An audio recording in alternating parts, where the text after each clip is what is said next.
কোরআন আল্লাহ তাআলার পক্ষ থেকে অফুরন্ত অমূল্য এক নিয়ামত কোরআন। আল্লাহ তাআলা শুরুতেই বললেন আর রহমান আল্লামাল কোরআন। আল্লাহ তাআলার নিয়ামতের বর্ণনা করতে গিয়ে বললেন আমি আল্লাহ তোমাদেরকে কোরআন শিক্ষা দিয়েছি।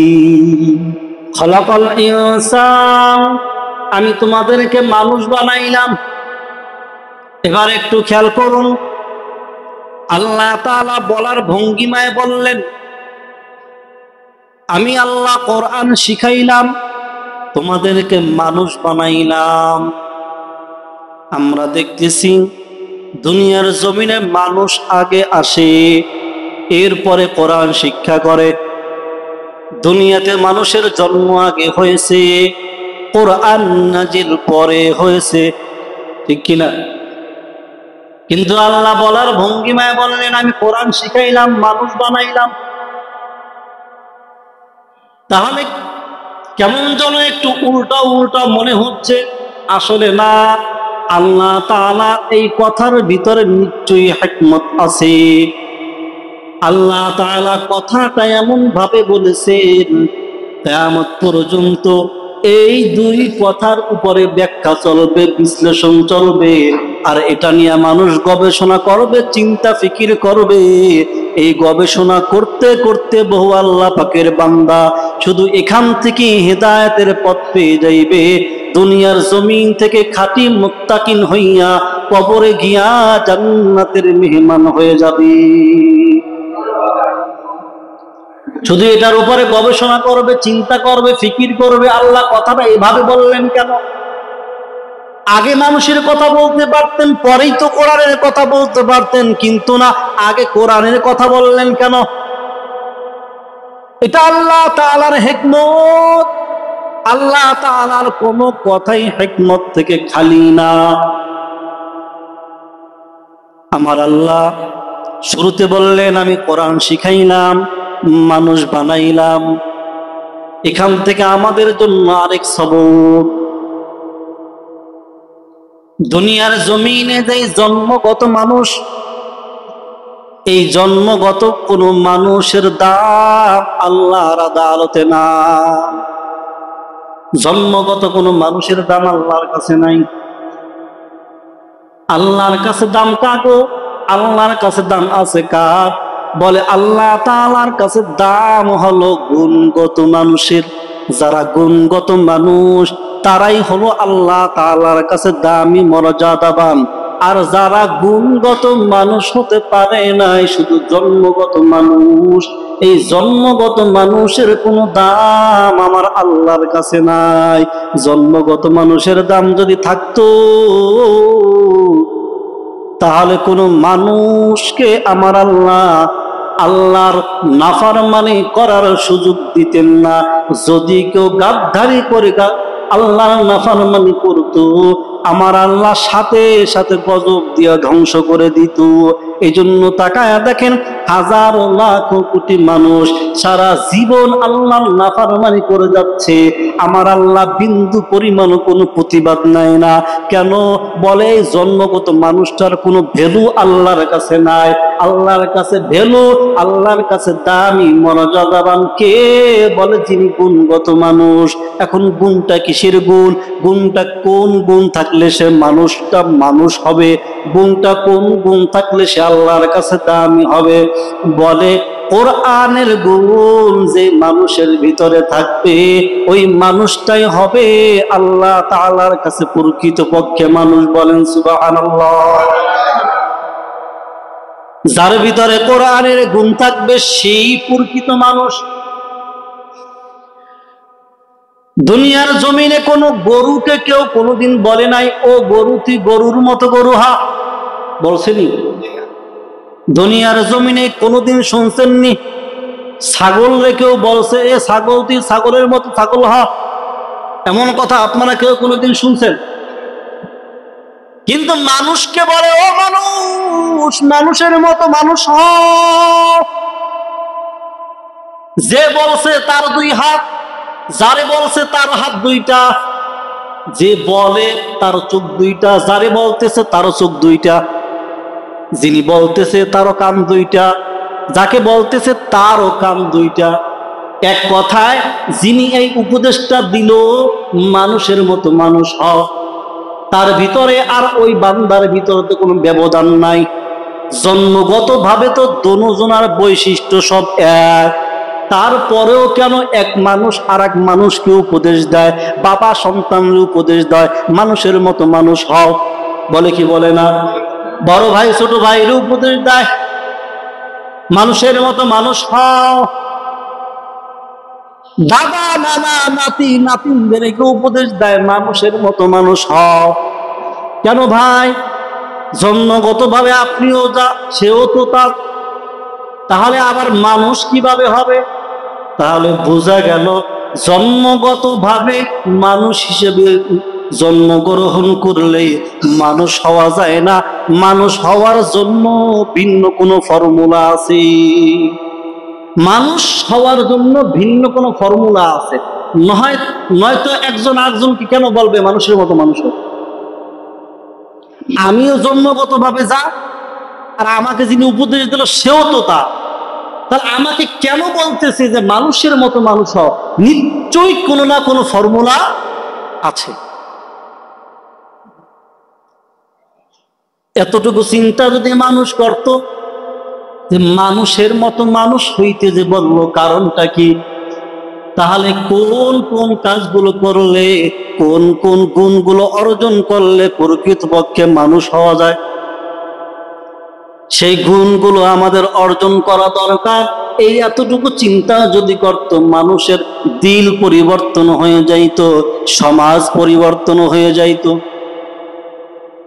আল্লাহ তাআলা বলেন, আর রহমান আল্লামাল কুরআন খালাকাল ইনসান, আমি আল্লাহ কোরআন শিখাইলাম, মানুষ বানাইলাম। তার মানে বান্দা জন্মগত মানুষের কোনো দাম আমার আল্লাহর কাছে নাই। আল্লাহর কাছে দাম কার আছে? আল্লাহর কাছে মর্যাদাবান কে? বলে কোরআনের গুণ যিনি অর্জন করতে পারবে, কোরআনের হেদায়েতের নূর যারা অর্জন করতে পারবে, তারাই হবে প্রকৃতপক্ষে মানুষ। আর এমন কোরআনের গুণওয়ালা, কোরআনের আদর্শওয়ালা যারা আদর্শিত হবে, তারাই হবে আল্লাহর আদালতে মর্যাদাবান। ওরে নবীর উম্মতের দল, একটু তাকায়া দেখেন, যে সাহাবায়ে কেরামদের নবীর নবুয়তের আগের যেই যুগটাকে বলা হলো আইয়ামে জাহিলিয়াতের যুগ, যেই যুগের মানুষগুলো এত খারাপ। খারাপ কেমন খারাপ? বলে চূড়ান্ত পর্যায়ের খারাপ, যেই খারাপের কোনো সীমানা নাই। ওই জামানার মানুষগুলোর উপরে যখন আমার আল্লাহ কোরআন নাজিল করলেন, যখন তাদেরকে বললেন আর রহমান আল্লামাল কোরআন খালাকাল ইনসান, তোমরা কোরআনের গুণ যদি অর্জন করতে পারো, তাহলে প্রকৃতপক্ষে তোমরা মানুষ হতে পারবা, তোমরা প্রকৃত দামি হতে পারবা। ওই মানুষগুলো কোরআনের গুণ এমন ভাবে অর্জন করেছে, কোরআনের আদর্শগুলো, কোরআনের নীতিগুলো তারা এমন ভাবে আঁকড়ায় ধরছে, যাদের উপরে খুশি হইয়া আমার আল্লাহ বলেন সাহাবায়ে কেরাম আমার উপরে খুশি, আমিও তাদের উপরে খুশি।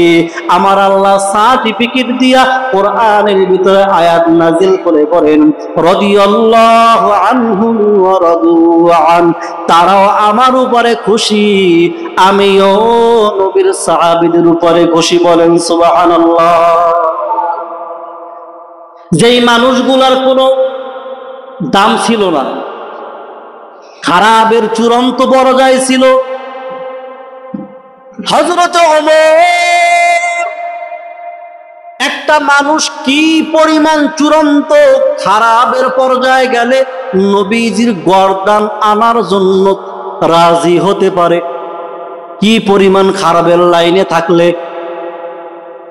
সেই মানুষটাই নবীর দরবারে গিয়া কোরআনের গুণ এমন ভাবে অর্জন করলে, কোরআনের হেদায়েতের নূরটা কেমন ভাবে আঁকড়ায় ধরলেন, যে ওই মানুষটার কথার উপরে সিদ্ধান্ত দিয়া আমার আল্লাহ কোরআনের আয়াত নাজিল করে দিয়েছি। কোরআনের বহু আয়াত নাজিল হয়েছে ওমর রাদিয়াল্লাহু তাআলা আনহুর সিদ্ধান্তের উপরে। যে ওমরের সিদ্ধান্ত যেটা ছিল, ওই সিদ্ধান্ত আল্লাহর কাছে এত বেশি পছন্দ হয়ে গেছে যে ওমরের সিদ্ধান্তের উপরেই আল্লাহ তাআলা আয়াত নাযিল করে দিয়েছেন। এজন্য ওমরের মিজাজকে বলা হয় মেজাজে ওহী। নবীজি বলেন, ক্বালান নবী সাল্লাল্লাহু আলাইহি ওয়াসাল্লাম, লাউ কানা বা'দি নাবিয়্যুন লাকানা ওমর, আমার পরে যদি আল্লাহ তাআলা ভিন্ন কাউকে নবুয়ত দান করতেন, আমি মুহাম্মাদের পরে আল্লাহ তাআলা যদি অন্য কাউকে আর নবী বানাইতেন, তাহলে আমার পরের নবী হতেন আমার সাহাবী ওমর। নবী হওয়ার জন্য যে গুণগুলো থাকা লাগে সব গুণ তার ভিতরে ছিল, অথচ এই লোকটাই নবীজির গর্দান আনতে রওনা হইল। সেই চূড়ান্ত খারাপ মানুষটা চূড়ান্ত দামি হয়ে গেল। শুধু দামি না, মৃত্যুর আগে দুনিয়ার হায়াতে নবীর মাধ্যমে আমার আল্লাহ তাআলা ওমরের নামে জান্নাতের টিকিট পাঠায়া দিয়েছে। আমার আল্লাহ জানাইছে, ও নবী আমার জানায়া দেন আপনার ওমর জান্নাতি। মানুষের মতো মানুষ হও, তার মানে কোরআনের গুণ অর্জন করো। জন্মগত কোন মানুষের দাম আল্লাহর আদালতে নাই। আল্লাহর কাছে জন্মগত মানুষের কোনো ভ্যালু নাই। আল্লাহ তাআলার কাছে ভ্যালু, আল্লাহ তাআলার কাছে দামি, আল্লাহ তাআলার কাছে মর্যাদাবান মানুষ হইল তারা, কোরআনের গুণ অর্জন করবে যারা। কোরআন যেই কাজ যেইভাবে করতে বলেছেন, ওই কাজ ওইভাবে করার নাম হলো কোরআনের গুণ। কোরআন যেই কাজ করতে নিষেধ করেছে, ওই কাজ থেকে নিজেকে বিরত রাখার নাম হলো কোরআনের গুণ। কোরআনের গুণ আমার ভিতরে কতটুকু আছে বুঝবো কিভাবে? যদি দেখি কোরআন যেই কাজগুলো করতে বলেছে আমি সেই কাজগুলো করি, কোরআন যে কাজ থেকে আমাকে বিরত থাকতে বলেছে আমি যদি সেই কাজ থেকে বিরত থাকতে পারি, তাহলে বোঝা যাবে আমার ভিতরে কোরআনের গুণ আছে। আর যদি দেখি না, কোরআনে যা করতে নিষেধ করছে সেগুলো আমি বেশি করি, আর যেগুলো করতে বলেছেন সেগুলো মাঝে মাঝে সুযোগ পাইলে করি, না পারলে নাই, তাহলে আমি কোরআনের গুণ অর্জন করতে পারি নাই, তাহলে আমি কোরআনের গুণে গুণান্বিত হতে পারি নাই, তাহলে আমি কোরআনের হেদায়েতের নূর অর্জন করতে পারি নাই। তার মানে আল্লাহর কাছে আমি দামি মানুষও হতে পারি না। এখন আমার কথাগুলো বুঝে থাকলে বলুন তো, জন্মগত কোনো মানুষের দাম কি আল্লাহর কাছে আসেনি? কথা বলেন না কেন? জন্মগত কোনো মানুষের ভ্যালু আল্লাহর কাছে নাই। আল্লাহর কাছে দামি কোন ব্যক্তি? বলে যার ভিতরে কোরআনের গুণ আছে, যার ভিতরে কোরআনের নূর আছে। যেই ব্যক্তি কোরআনকে আঁকড়িয়ে ধরেছে, যেই ব্যক্তি কোরআনের হেদায়েতের আলোটা গ্রহণ করেছে, ওই ব্যক্তি হলো আল্লাহ তাআলার কাছে দামি। আমরা যদিও দেখি আমরা সকলে মানুষ, কিন্তু আমাদের চরিত্র আর আখলাক এত খারাপ। আমাদের হাকিকতান রূপ যদি আমরা দেখতে পাইতাম, তাহলে নিজের উপরে নিজের লজ্জা লাগতো। কারণ আমাদের এক একজনের চরিত্র আর ক্যারেক্টার, এক একজনের স্বভাব এত পরিমাণে চূড়ান্ত খারাপ, কিন্তু নিজের কাছে নিজের বড় দরবেশ মনে হয়। নিজের কাছে নিজের মনে হয় যেন এই মহল্লায় আমার মতো ভালো আর কেউ নাই, আমার মতো সৎ আর কেউ নাই, আমার মতো ন্যায় নিষ্ঠাবান আর কেউ নাই। কিন্তু কলবের খবর জানেন কে? আল্লাহ জানেন।